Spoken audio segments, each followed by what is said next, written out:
چکی ہیں یہ پارٹیاں. ان کا ویژن، مشن، گول، پرسیپشن رولنگ کے حوالے سے اپروچ ٹو سکسیس کچھ بھی میچ نہیں کرتی. مطلب ایک پولیٹیکل اسٹوڈنٹ، پولیٹیکل سائنسز کے اسٹوڈنٹ سے اگر آپ دیکھیں نا تو یہ دو میجر پارٹیاں ایک دوسرے کے مکمل اپوزٹ ہیں. اور کچھ عرصے سے بے نظیر صاحبہ کے انتقال کے بعد سے پیپل پارٹی نے خود کو تھوڑا فوکس رکھا ہے سندھ کے حوالے سے. وہ ایک مضبوط قلعہ انہوں نے اپنا بنا لیا ہے اور وہ ابھی بھی اس میں سیف ہیں. آپ ان کی گورننس کے ایشوز ہوں، جو بھی پرابلمس ہوں، وہاں کا ڈائنامک ایسا ان کی پارٹی کو کمپلیمنٹ کرتا ہے کہ وہ اپنے محفوظ قلعے میں ہے، ابھی بھی ہے. ابھی اگلا الیکشن ہوگا، اس میں پروبیبلٹی یہ ہے کہ وہاں پہ ہم کچھ زیادہ بڑی تبدیلی نہیں دیکھیں گے. تو اس حوالے سے جب نون لیگ اپنا پورا کا پوری سکسیس کا پورا تکیہ آپ پیپل پارٹی کی قربانی کے اوپر کرنا چاہ رہی ہے تو it is most in likely صحیح کہ نہیں ہوگا. نہ ابھی نہ اگر ٹائم لیا ہے اور اس کو کنسلٹ کو اپنی کور کمیٹی سے کرنا چاہ رہے تب بھی ڈیسیژن جو ہے وہ نون لیگ کے فیور میں نہیں آ سکتا. ٹھیک. آپ ابھی بھی اگر آپ دیکھیں نا تو بڑے سینسیبل طریقے سے آپ کو پیپل پارٹی نے پی ٹی آئی کو تو اتنا نقصان نہیں پہنچایا، لیکن بہت سینسیبل طریقے سے مختلف جگہ پہ نون لیگ کو انہوں نے ارریلیونٹ کر دیا ہے. صحیح. ابھی بھی اگر آپ دیکھیے تو جیسے سینٹ میں وہ اپنی کیپیسٹی سے زیادہ سیٹیں لے گئے، اس کے علاوہ اور پنجاب میں انہوں نے اپنے آپ کو اسٹرینتھن کر لیا، دوبارہ سے ریکنیکٹ کر لیا پنجاب کے عوام کے ساتھ. تو اس میں بیسیکلی وہ ایک دوسرے کی بیک پہ کھڑے نہیں تھے، وہ بیسیکلی دے ور لائک آسما اس میں ایک چیز تو ہے جس طرح آپ نے اپنے آپ کو پالش کر رہے تھے. جی جس طرح آپ نے بتایا کہ پاکستان پیپلز پارٹی نے سیٹیں زیادہ لیں. دوسری طرف اگر ہم دیکھیں تو جے یو آئی ایف کو بھی وہ نتائج نہیں ملے جو ان کو ملنے چاہیے تھے اور یہی وہ وجہ بنی. تحفظات تھے، تینوں جماعتیں ایک دوسرے پہ الزامات لگا رہی تھیں اور خاص طور پہ مولانا فضل الرحمان صاحب نے پوچھا کہ ہمیں بتایا جائے کہ ہمیں ووٹ کیوں نہیں پڑے جبکہ ہم نے سب کو ووٹ پورے دیے. تو یہ بھی وجہ بنی ہے جو ان کے تحفظات یا جو اختلافات کھل کر سامنے آئے. اب آپ کو لگتا ہے کہ واقعی میں یہ اتحاد آ کے چل پڑے گا، یہ بس آخری رسومات چل رہی ہیں؟ بیسیکلی تو یہ اتحاد بیسیکلی بنا ہی نہیں تھا. میں اس کو بہت حیران ہوں کہ اس قدر حیرانی اس بارے میں کیوں ہے کہ یہ اتحاد جو ہے یہ اپنی آخری سانسیں لے رہا ہے. یہ بہت ان نیچرل اتحاد تھا اور اس کا ایونچولی فیس یہی تھا. بیسیکلی مولانا فضل الرحمان سے جو ایک بہت بڑا ایک ٹیکنیکل مسٹیک، اس کو ایک اسٹوڈنٹ کے لحاظ سے، پولیٹیکل سائنسز کے اسٹوڈنٹ کے لحاظ سے آپ نے لوگوں کو ایک کلیئر بلیک اینڈ وائٹ دے دیا. مطلب عمران خان اگینسٹ ایوری بڈی، اور عمران خان کا خان صاحب کی اوپینین کا کیا کہ کیونکہ میں سسٹم کو چیلنج کر رہا ہوں اس لیے سسٹم کی پیداوار جتنے بھی سیاستدان سیاسی پارٹیز ہیں وہ میرے سامنے اکٹھی ہو گئی. تو ون اگینسٹ آل میں چاہے عمران خان صاحب یہ بیٹل ہار بھی جاتے، وہ ہوتا نا لاسٹ آف دا محاسن اور لاسٹ مین اسٹینڈنگ، ان کا ایک امیج ویسا لوگوں کے سامنے آ گیا ہے. اور ابھی اس انٹرنل لڑائیوں کی وجہ سے انٹرنل انٹرسٹ سامنے آئے ہیں. میں ہمیشہ ایک وہ بات کہتی ہوں، میں نے آپ کے پروگرام میں پہلے بھی کیا تھا کہ پی ڈی ایم زیادہ تر اپنے سیلف انٹرسٹ کے لڈو پہ آپ کے لوگوں کی پرابلم کا کلف لگا کے بیچنا چاہ رہی ہیں اور لوگ ابھی فی الحال وہ خریدنا نہیں چاہ رہے. اب سوشل میڈیا آپ کی ہوگی، انفارمیشن ہو گئی کہ اتنے زیادہ لوگوں کے پاس وہ اتنے اویئر ہیں کہ they are not ready to buy it. ٹھیک ہے اسما، ٹھیک ہے آپ لائن پہ رہیے گا. ہمارے ساتھ اسٹوڈیو میں فاروق ڈاڑی صاحب موجود ہے، صحت تجزیہ کار ہیں. فاروق صاحب آپ نے گفتگو سنی اسما کی بھی، وہ بھی یہ کہہ رہی ہے کہ اور پہلے بھی بارہا ہم پروگرامس میں کہہ چکے ہیں یہ بات، پی ڈی ایم کا جو اتحاد تھا ایک تو نیچرل نہیں ہے، گو کہ وہ حکومت کے خلاف بنانا چاہ رہے تھے، دوسرا عوامی بھی نہیں ہے. اگر تو ایجنڈا ان کا عوامی ہوتا تو سمجھ آتا، عوام ان کے ساتھ کھڑے ہوتے. اور وہ اقتدار چاہ رہے ہیں، وہ اقتدار جو 30-35 سالوں سے وہی شیئر کر رہے تھے. یعنی یہ بڑی دونوں جماعتیں اس ملک پہ حکومت کرتی رہی. پنجاب میں نون لیگ تھی، وہ وفاق میں بھی رہی. پاکستان پارٹی 13 سال ہو گئے مسلسل صوبے میں، وفاق میں بھی رہے یہ 8 سے 13 کے درمیان.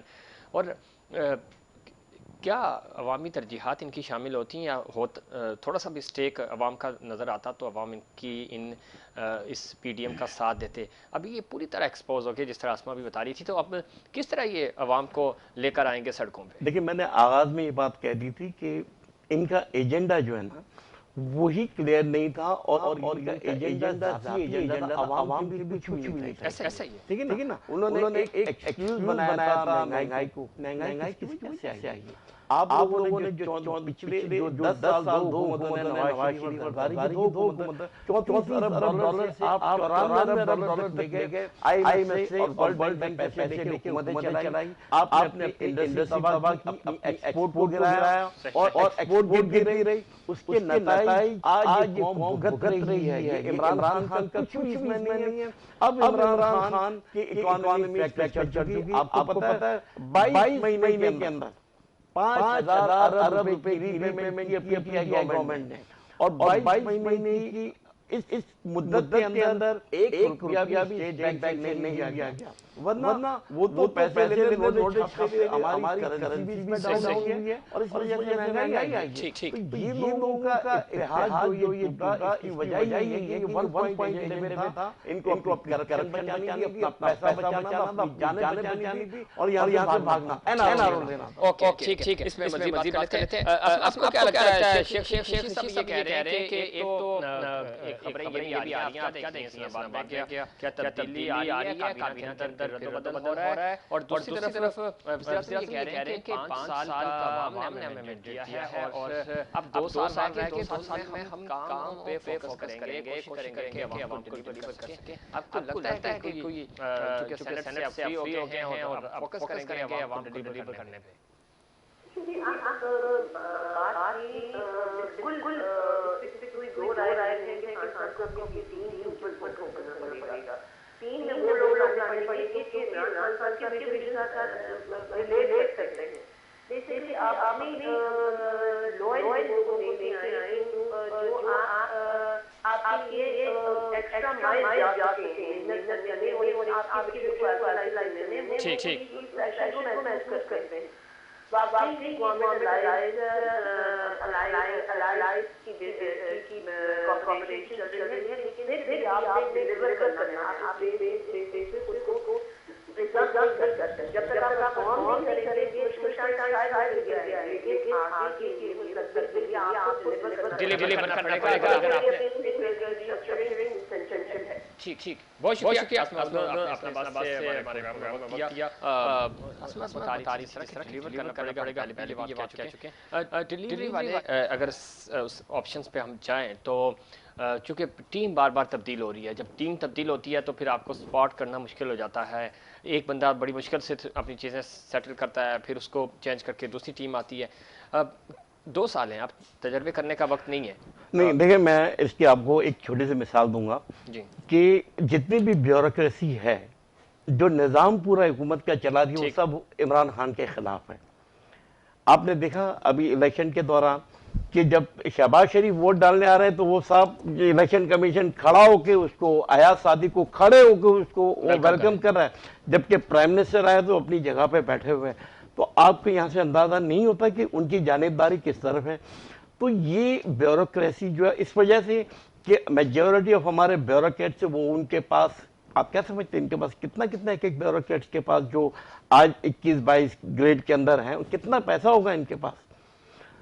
تو وہ اپنی کھال بچا رہے ہیں. مقصد یہ کوئی عمران خان کو ٹکنے دینا نہیں چاہ رہے, لیکن چونکہ عمران خان ایک آنیسٹ, ڈیڈیکیٹڈ, سیلف لیس بندہ ہے اور اس کو اپنی ٹیم, اپنی اتحادیوں کو بھی لے کے چلنا ہے جو ہر دوسرے دن بلیک میلنگ کرتے ہیں. وہ اس کو ان کو کہاں تک فیور دے گا؟ دیکھیے ناجائز فیور عمران خان کسی کو نہیں دیں گا. اپنی حکومت چلانے کے لیے وہ مولانا فضل الرحمان جیسے لوگوں کو بھی اپنی حکومت میں شامل نہیں کیا, چاہے جتنا بھی ڈینٹ ہو. تو میں سمجھتا ہوں کہ اصولوں کی بنیاد پہ ان کی حکومت ہے. اور آپ فارن پالیسی کی بھی حوالے سے دیکھیں کہ کتنی اچھی پالیسی کہ آپ ایک عزت اور وقار کے ساتھ آپ سر اٹھا کے آج امریکہ سے بھی بات کر سکتے ہو, آج آپ ان اسلامی ممالک سے بھی بات کرو جو آپ کو ڈکٹیٹ کرتے تھے. تو مقصد یہ ہے کہ ایک آنر اور ڈگنیٹی کے ساتھ چلنا ہوگا. عمران خان کے پاس جو وقت ہے وہ بہت کم ہے, لیکن اب ہماری اکانومی ایک صحیح ٹریک پہ جا چکی ہے, ہماری ایکسپورٹ بھی بڑھ چکی ہے, ہماری نئی انڈسٹریلائزیشن بھی کافی تیزی سے بڑھ رہی ہے. تو آپ نے دیکھا ٹیکسٹائل کے اندر بھی آپ کے پاس ضرورت سے زیادہ کوٹا موجود ہے, آپ کی ایگریکلچر بڑھ رہی ہے. تو کہنے کا مقصد یہ کہ